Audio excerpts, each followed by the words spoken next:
Hi,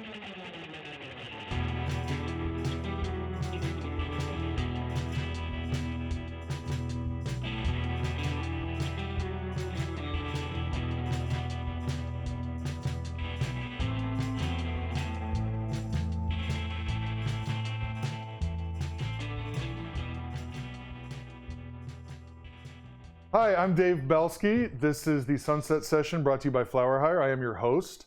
We have an amazing guest today, Inger Airheart, CEO of Elite California. What's up, Inger? What's up, my main man?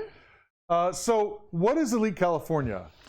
Great question. So we are a company that not only owns a laboratory for a Type 7 manufacturing facility and distribution in Monterey County, but we also are the proud makers of Ritual Drops and Fuego, which is Ritual Drops has been the #1 selling tincture on the Ease platform since 2017. And we are excited to bring our Fuego carts back in a couple weeks, so keep your eyes peeled for them. And so we are the maker of brands in our fabulous facility up north.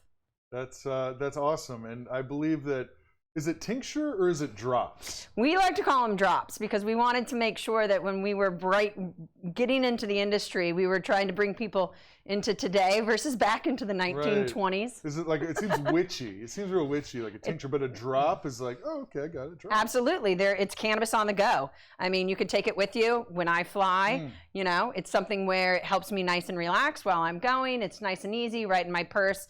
It's a very good high on the fly, if you will. And really all you need is a drop, really, or a couple drops. Depends on what you're using it for. I mean, we have 5 different SKUs. We have a SKU that, of course, is going to be fun. So this is 1,000 milligrams in one container. So that you would just take it carefully. And then our nighttime product is the #1 selling product in that space because people swear by it. So at night, my parents use it, actually. It works. It's a game changer. It's amazing. Take a couple drops. Within 5 minutes, you sleep the whole night. You wake up in the morning nice and refreshed. You don't have a NyQuil hangover or anything of the sort. And so that product has been incredibly popular over the years.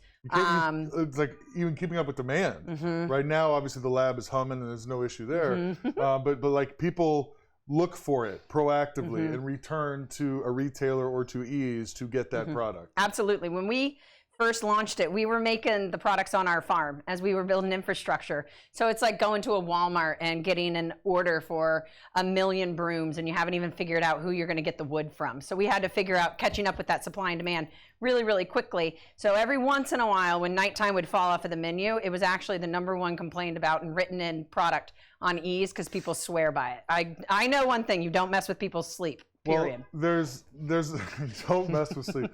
Yes, there's a lot to unpack from 4 years of building a California cannabis company. I'd like to take a step back for a second. Yeah. Inger, what was your career like before becoming a cannabis executive? Well, I started back in the day with you in the recruiting space. We worked together when I was 23. This is like my big work sister. Yep. So I was like, I want to be successful, Inger. What do I do? Let's just bang the phones and get some people some really good jobs. And so, yeah, back in the day when I graduated from college, I went to school. I played soccer at the University of Arizona. And when I graduated, I saw an ad that said work hard, play hard in San Francisco. So I jumped into it and did IT recruiting for about 7 years, which was great because it taught me how to talk tech. And then, you know, I kind of saw some of the parties happening and some of the software companies in our ecosystem. Right. And in 2008, decided to jump over into cybersecurity, which was a good time to be in cybersecurity. And so got an opportunity to go work at a company called Rapid7 and with the good guy, Nick Fasano, and built the federal sales team out in Boston. And after doing a few years out there, I figured it'd be nice to come back to the West Coast, which is where I'm from. And Rapid7 went public in 2015, and we were doing some consulting in the tech space and going into sales bullpens and helping them right the ship, get plans in place, structure, et cetera. And one of our friends called us and said, hey, we're going to start the Uber weed. And so we said, I guess we're going to get into cannabis. And then, so we bought a farm in August 2017. And dove straight in, then bought or August 2016, and then bought a manufacturing facility in 2017. And we were just building infrastructure and throwing brands up, and I thought it was really interesting because it brought it kind of brought a lot of skills together, where you could play in the entrepreneur side, you could play in the emerging market side, you could really work with organizations to help build an industry, not just a company. And so that's kind of what was interesting. But my life before cannabis was definitely much more predictable than my life in cannabis, I'll tell you that much.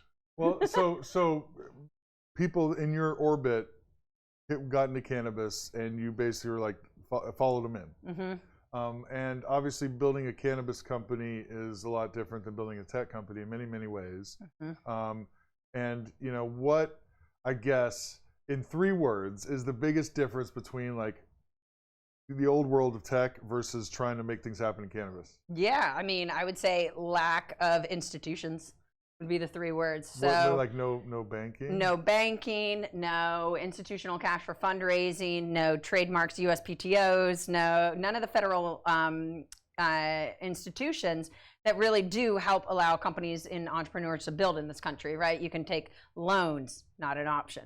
You can take, you know, back in 2016 when we were getting into it, there was a great deal of stigma. But it was also exciting because when was the last time you went into an industry where demand was already higher than supply? You know, that usually you have to build that into a base. And so we figured, and I thought that this would be very interesting, if we could do it the right way, we can have a long lasting play in the industry. And you know, I was here when you were starting FlowerHire, which is awesome, and you guys have crushed it. So just seeing different ancillaries and businesses throughout the entire industry to really build a cool industry that we can be proud of, just seems exciting. We have a lot of work to do, right? We have so much work to do, but 4 years, a farm, a lab, like they're being a small private business in California cannabis. The odds are stacked against you, right? They're stacked against you from a taxation standpoint, from a regulatory standpoint, from in a lot of different ways, lack of institutions. Like, what were, as you know, obviously there's a lot of wins along the way, like having the first, you know, drops or tincture in California that's still, I think, the #1 selling drops or tincture in the state 4 years later, which is fantastic. Also, one of the first launches of a disposable live resin sauce card at Hall of Flowers 2019, aka Fuego. That was cool to witness. But what were the sort of those tipping points where it was like the gears ground to a halt, that as you built this thing, that was like the, you know, time when you weren't sure if you were going to get through it? Yeah, I mean, absolutely. I think that when you build the infrastructure, you kind of have a lot of opinions that come with it. You can be a brand house or you can be an R&D company. Totally. California has been like, and like it's like a wave. Yes. It's like brands are going to work. Oh no, it's agriculture. Oh no, it's processing and it's B2B services that's going to work. No, it's retail. Like it's that pendulum that keeps swinging. 100%. And so, you know, some of our folks thought, let's be R&D. And some of us were like, let's be a brand. You're just going to miss each other in the hallway at night there, right? And so one of the things that our company finally decided, because we were very early in innovation, we were doing CBN THC carts in 2017. The first ones that I know of. A product called Aura, if anybody remembers it, AURA. I have one of the packaging. It's worth something one day, right? Yeah, you betcha. So our job was to test the platform and see how sophisticated the folks were, right? The consumer. By doing that, we were doing innovation. So we were supplying a lot of these brands with CBN pretty early, and just some of the other cannabinoids pretty early. And then, so there was a piece saying R&D and a piece saying brand. I believe in the brand because we have distribution. If you don't have distribution, don't start a brand. If you have distribution, get a good product into the hands of people that are at a good price. Now, one of our competitive edges is our tax structure in King City, because we were able to help put together the ordinances and have a 0 local distribution tax and a $30,000 annual flat tax for manufacturing. So what we were doing was playing the long game, where we knew we could get really high quality products at the lowest price point to the consumer without sacrificing quality. And so that's something. And actually having margin with the tax-friendly regime of King City. I mean, California, from a state standpoint, is already a ridiculously complex tax structure, but to be based from a license standpoint in a local area that was tax friendly, at least provided some other wiggle room there to build a profitable enterprise. Yep, I agree. I mean, you can go, if you can make the price points, like right now we see with Croptober, we see that there's a lot of raw materials on the Croptober on the market. Is the fact that we're sitting here. It's November of 2021, great sunset. This is not a green screen, but it's November 2021. And the price of flower in California since July has basically plummeted. And July is before a lot of those big outdoor farms in the Emerald Triangle even come down. It's before harvest. So the price of flower has dropped. Basically you can't $200 a pound for a high quality like smalls, right? If not lower. Yeah, I mean it's a great opportunity for us as a manufacturer. But it's also a great opportunity for us to partner up with really good farmers to make sure that they stay in business as well. So we're both taking advantage of the marketplace together to be able to take those products out to the masses. One of the things we do is the wholesale. Sure, we'll make distillate because it's the corn fructose syrup of the industry, right? It's the base. And where we're at, we're still able to do it in a profitable manner where some of the companies are starting to kick into the negative returns on just kind of keeping up with that flow. So for us, it's a good opportunity to take advantage of. We actually ended up selling our farm because we knew what was coming in 2021 with industrial ag, and we could only get up to 3 acres. It didn't make sense when right down the road they had 80-acre farms coming down all day long. And so, for us, we're able to partner with some of those, get some very, very high yielding material to be able to kick out some good product, which keeps the price points down, which is the whole goal, because then on a per unit basis, you can get it to the consumers. Consumers already pay way more than they should on a tax basis, period. And so anything we can do to help on that perspective, that's what we kind of look at as a focus. Got it. So other points along the last few years of started off with the farm, went to a lab, ended up getting rid of the farm, which happened to be a great strategic move since the price of flower became what it is, and now at a point where you have momentum, where you have supply chain contracts from a toll processing standpoint, and are producing brands, and and not just live, sauce carts, but and tinctures and drops, but we have concentrates here, and this is Fuego Cannabis concentrate. 1,000 grams in this. Yeah, they're 1 gram dabs. Yeah. So what's next? What's next for the brands? So I'm really excited. Sorry, I didn't mean to cut you off. It just shows my excitement. I'm excited about Fuego. Ritual, I think, it just kind of rolls off the tongue, though. Yeah.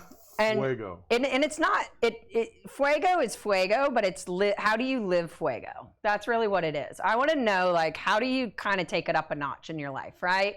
When it comes to Fuego, you're enjoying something. A lot of people think that, and I'll just say it on this, even though, we don't tell it to everybody. Everybody thinks that this is fire. We kind of play with this in a little bit in the marketplace, because whenever you go to a farm or you see product, they're like, that's so fire, it's so fire, it's so fire. This actually stands for F your ego. And so it actually doesn't stand for fire. It stands for F your ego, because it's about when you live Fuego, it's not about how cool you are. It just makes it better, right? So one of the things we're super excited about is we're going to be doing some work in the flower space. We're going to be doing some product launches, some more kind of playing, obviously, in our expertise in the oil space. And then on the ritual side, we are super excited that we're going to be taking that out of state and doing some expansion here soon. So can you share where? Is it? I got to be in my bonnet for Michigan right this moment. I got to tell you that. But so really excited to be able to take these products a bit more east, because the number of people that come out to visit and then ask us to mail it to them is absurd. So we got to get the good stuff out there. You can't do it, so we just have to expand. So what we're looking to do is really take that product set. We believe it's a very good comprehensive set. Now, we are going to add to Ritual this year, coming here soon with some other categories that could support the product lines. But Ritual is a tried and true industry leader from that perspective, so we want to expand it. Fuego, we're just really excited to get the new SKUs out that we're excited to be launching. So for us, it's excitement because it's all about brand launches, and we're also doing some partnerships with some other third-party brands where we can help them out as well. And so it's just going to be fun to kind of get back into the innovation space, if you will, versus building infrastructure. What do you think is the future of California cannabis? There seems to be a movement towards consolidation, and the idea is it's tough to be a profitable business. Now, being really good at something and doing it well in a tax-free jurisdiction seems to be a good formula. But like, there's this movement towards retail roll-up strategy and vertical integration in California, even though, for many know this, the California licensing regime allows you to have just one part of the vertical. Just retail, just delivery, just distribution. And it's very unique to California in that scheme. But what do you think the future of California is? Are we moving to a world where there's going to be 20 companies in California cannabis that control the whole thing, or less? Or do you think that there's a room 5 years from now for a company that, you know, is able to provide high quality product and know what it's doing, whether it's a brand, whether it's a toll processing or contract manufacturing hub to sustain in the long term? Yeah, I mean, I think California will definitely have some consolidation from a growing perspective, absolutely, from the supply chain, 100%. I do believe that companies that have a consumer packaged goods, CPG-focused model can enter the space with unique products and be able to be successful into it. Just thinking that you're going to make a vape cart and sell it, those days have kind of passed. You have to really have a brand and a strategy behind it. It has to connect with consumers. It can't. Consumers are wise that it can't just be the same thing in the box next to it. Yeah, exactly.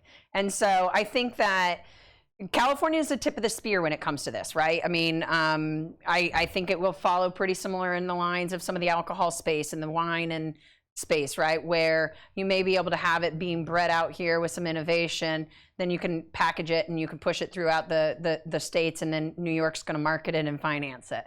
You know, just like lots of CPG products that are out there. And so I think that there's always room for innovation, absolutely. But I think your supply chain, it's going to go into similar ag type plays and maybe in alcohol, where there will be a few big players at the top that will support the industry. So that's what I see. We know, like for us, where I feel confident with us is the fact that we have partnerships and distribution. Right. And if you don't, I will say the number one thing in this industry is distribution. If you don't have distribution, just don't you burn your money. And so you just got to make sure that you're in a position where you have a good strategy there. And I think innovation can always fit into that, but I don't know if I'd go buy another farm right now. I think there might be some trains already leaving that station, if you will. Yeah, but obviously too, when you're really good at an important part of the supply chain, manufacturing, distribution, that's an attractive asset. You know, and I'm sure that there's interest in what you guys have built in King City, happening. You know. Yeah, it's funny, the number of times people told us, don't buy a lab, it'll just be a waste of money, just focus on brands. I can't even thank my stars as much for the fact that we bought a lab, because it's a home base. And I think that for some of these brands, it's tough for them to operate in California without a home base. That's a good attraction center for us. We can have really good partnerships with people providing consistent raw materials, right? So that we know that our products are going to come out at a certain level of quality. Yeah, and at the end of the day, if you are providing contract manufacturing services, the fact that like you're putting high quality products into your own brand makes it easier to sell those services to other brands, because they know that you believe in quality because you're putting your own name on it. 100%. Right?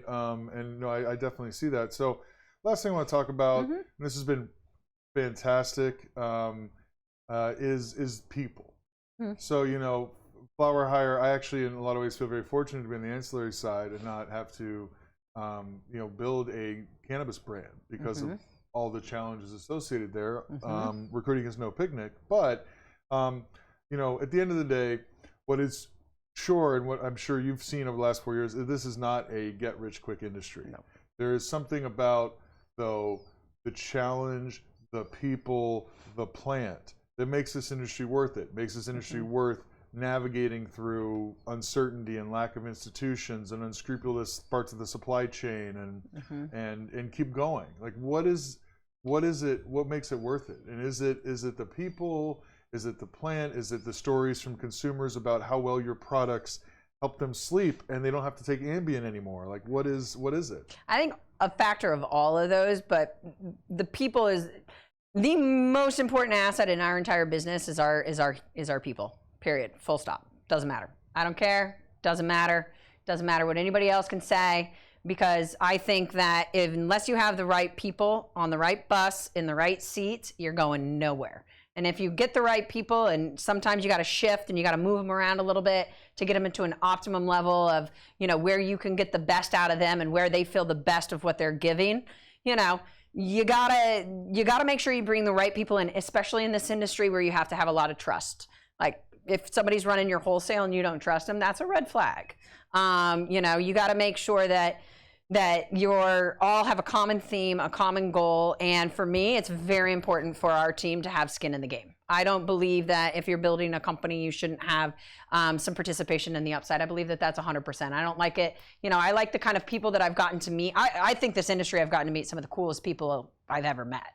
And, you know, some risk takers and some, you know, just some really cool people that have done really cool things in the past and are looking to do cool things today. And if somebody's got the talent, awesome. I think that they should go for the ride, and that's where you spend your time and your focus. And working with folks like you guys, I mean, as we go multi-state, you know, we're going to need to make sure that we get the right people in country in the right states for the products to keep it all in line. You know where to find me. I think I do. I have another question that I wanted to ask, and I know everyone thought it was going to be over, but it's not. So, California Cannabis. Yep. Is it a boys' club? You're a female CEO, impressive, intelligent, great communication, authoritative. You're a leader. Like, we saw like articles after this last MJ Biz, you know, to talked about like how it's a boys' club.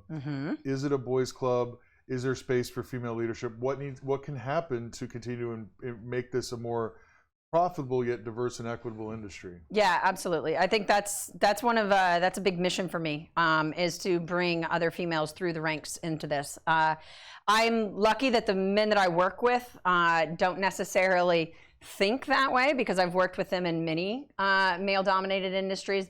Trust me, when I was starting in software, it's not like software security. Software security, federal sales, not quite hanging with the ladies that often. You know, cannabis, I always joke and say I run a brothel because my phone rings all day long from men. Like, that's all that calls, but that's okay. I'm not necessarily gonna, you know, this is an industry that is room for everybody. I think that, you know, women that come into this industry are gonna have to break multiple glass ceilings, because one of the reasons why it is also a boys' club is it's also so finance driven.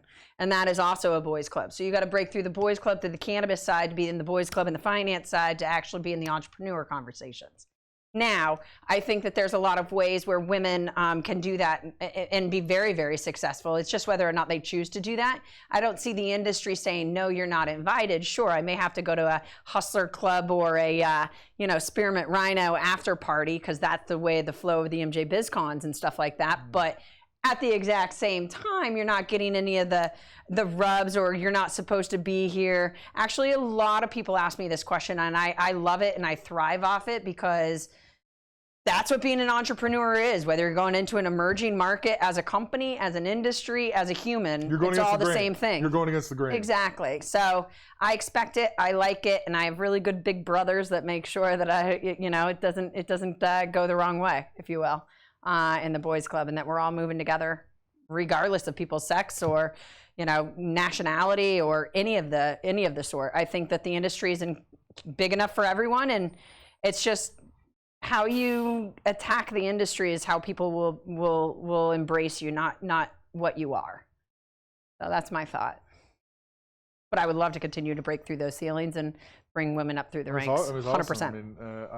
I mean, I'm happy you were willing to share your story with us today. Thank you. Thank you very much. It was so good to see you. So good to see you too. And that's a wrap. Inger Airheart, everybody. Thanks, everybody.